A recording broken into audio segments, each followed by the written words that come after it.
Hey everyone, I'm Alex. I'm the co-founder and CEO of Purposely.ai. My name's Paula Novacki, and I'm the general manager of TRADR SmartMedia Technologies. Hey, I'm Eric Facas. I'm the founder and CEO of MediaCause. Hey, my name's Davis. I'm a staff product manager in the AI group at HubSpot.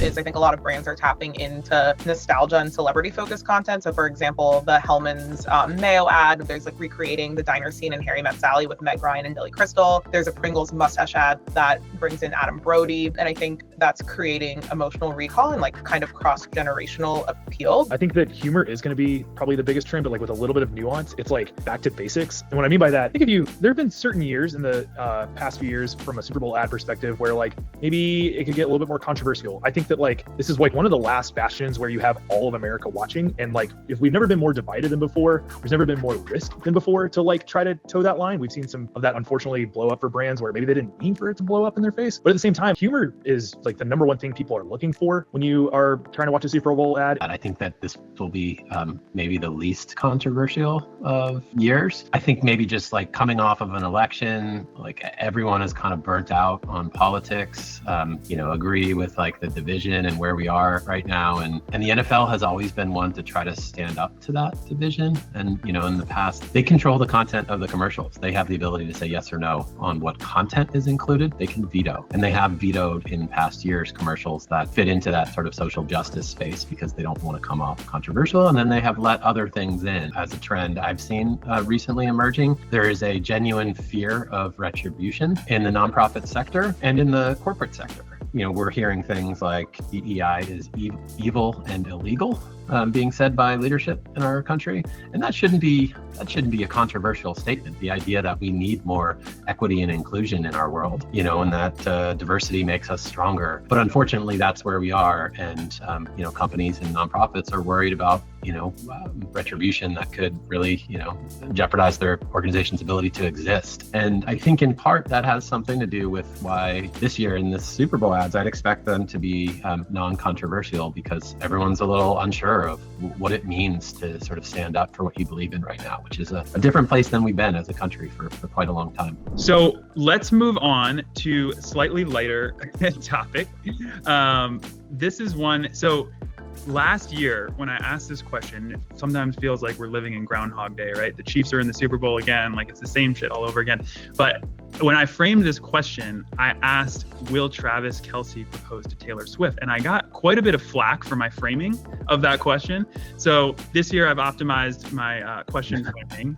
Taylor Swift has reportedly driven over $330 million in incremental revenue for the Kansas City Chiefs and the NFL. And I think there's a stat that about 36% of viewers have a Taylor Swift fan in their household. And there's a lot of brands that have been capitalizing on this crossover. So not just the brands I mentioned previously, like Elf and Dove that had Super Bowl ads for the first time ever, but Ziploc using Donna Kelce, Travis, and Jason Kelce's mom as an influencer. Or I think Kylie Kelce was in the Dove ad herself. And then the American Airlines PR stint of Flight 1989, which is a tribute to Taylor Swift's album, the flight from Kansas City to Vegas, they named that. Whether I think she'll get engaged, from a personal perspective, I would say no, because historically Taylor Swift is a little bit more private about her romantic and her personal life and played it pretty cool at the Grammys this past year. But I think either way, brands are going to capitalize on the hype. And I don't have the stat in front of me, but last year, the like big kiss moment between Taylor and Travis was the most anticipated moment of the Super Bowl that brands did capitalize on. And it brought in an incremental millions and millions of dollars in advertising revenue. I'm going to say no, just because regardless of who's engaging or asking the question to whom, like that just feels like a lot of pressure going into the day to have to be thinking like, well, I've got to do this. And I also got engaged about 4 or 5 months ago. And congratulations. Thank you. And so when I was asking the question, like I had it like hidden in my back pocket, like between my wallet and my pants, and just it felt like I was carrying 1,000 pounds for like 8 hours to like find the right spot. Can you imagine doing that as Taylor Swift, like up in the press box, like having the ring? Or can you imagine doing that as Travis? Like, is he keeping it in his helmet? Is he going to have some assistant carrying it around? And so I think it's, with inflation, it's hitting advertising now, and we're getting close to that 8 million, which is just bonkers. And so, yeah.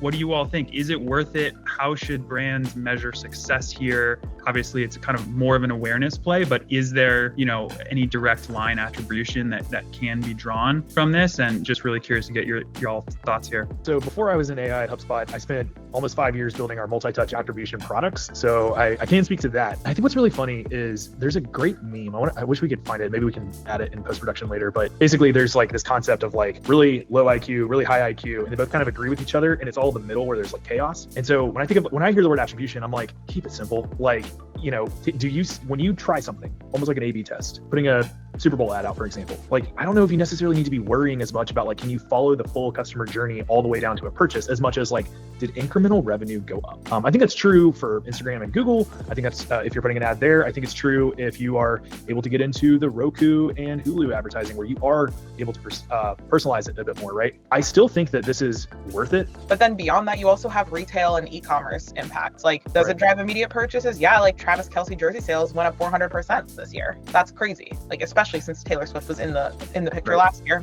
Eric, really curious to hear your thoughts here based on your experience at Google and otherwise. Yeah. So in terms of is it worth it, it entirely depends on how good the ad is. Like, there's so much pressure on this ad to be entertaining, comedic, memorable, because the value of what you're paying for is not the eyeballs. The value of what you're paying for is everyone else that's talking about it later. Whether it's us here, it's the morning after. We have it like every year, we have a standing call the day after the Super Bowl at my agency to talk about the ads. Everyone wants to, talk with their colleagues about this stuff in the same way that you talk with your friends. When you work in advertising, that's what you do. But the handful that are really memorable and you do get talking, the value is unachievable in other advertising means. And that's why people are willing to pay it. I honestly think that you could double the price and they would sell out. It's not like, did the ad work, but like, is now the ad a part of pop culture? Like, is it the next meme? Is it this audio, the next TikTok trend? Or trying to piggyback off of one of the prior like zeitgeist moments of I think it was like, what's up? Remember that one? Like, so that is like in our psyche, right? Because that's exactly what you're talking about, Eric, right? In December around the holidays, Coca-Cola, speaking of advertising controversies, did have a partially AI generated ad, right? And they used AI, and that did spark a good amount of backlash in the in the press and the earned media. And I think it's an open question as to whether they anticipated that and it's like any news is good news kind of thing, or if that was more of a loss for them, in some way. But yeah, Davis, I'm going to call on you for this, given that AI is part of your job title here. So maybe this isn't a hot take, but I don't think it's really going to factor much into Super Bowl advertising this year. To back it up, do I think that AI was used in the production of an ad, or like, copywriters and art directors aren't using it to kind of get ideas out? Of course. But I think, kind of coming back to the theme that I think all of us have hit on, like, if this is the year of trying to be as uncontroversial, whatever, no controversy as possible, I think that there is still an imminent, it feels like there's this like imminent threat of like employment, mass layoffs in the future, and they're like, it's coming to take our jobs. Like, I have AI in my job title. I still see it and feel it every day with the customers and developers I work with. Because I think that there's a lot of things happening that solidify AI's place in mainstream culture. Like, Microsoft's AI agent is having an ad, Google's having an AI ad, ChatGPT, OpenAI, they're doing an ad too. So I think like from these corporate giants, like that's a pretty big signal of AI being prevalent. Where AI is you can no longer detangle it from tech. AI and tech are one and the same. And in the past couple of years, even not that long ago, people were trying to isolate AI and tech. And we heard a lot about like AI's outsized negative impact on the environment.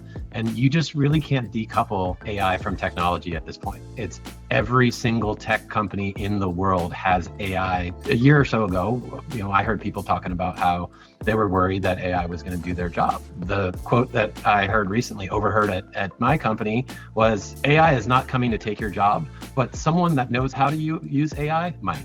And they've been talking about this since like the dawn of the Industrial Revolution, right? Like, there were jobs there. You'd have like the town crier that was like the alarm clock, and then we invented the alarm clock. And we're already seeing that too with like different kind of like prompt engineering jobs, like AI quality jobs that are like really high paying as well, that like don't require a master's degree or going to like an Ivy League to get, which is awesome, right? This is the point where I'll give like a super quick shameless plug on purposely.ai, because we deliver AI-powered insights for media and creative strategists. And one of my favorite things is to uncover and to find those that are surprising or, not intuitive, right? And because then we're learning something new, or at least we're just challenging our assumptions, which I think can only lead to kind of better conversations and decisions. And so one example, and this is obviously more limited to kind of the paid social media, digital advertising space, is like image ads performed better than video ads, right? The Super Bowl is that soda. I saw in this survey that soda is the most popular beverage, ahead of beer, despite the fact that NFL fans spend approximately $116 more on beer annually than the average consumer.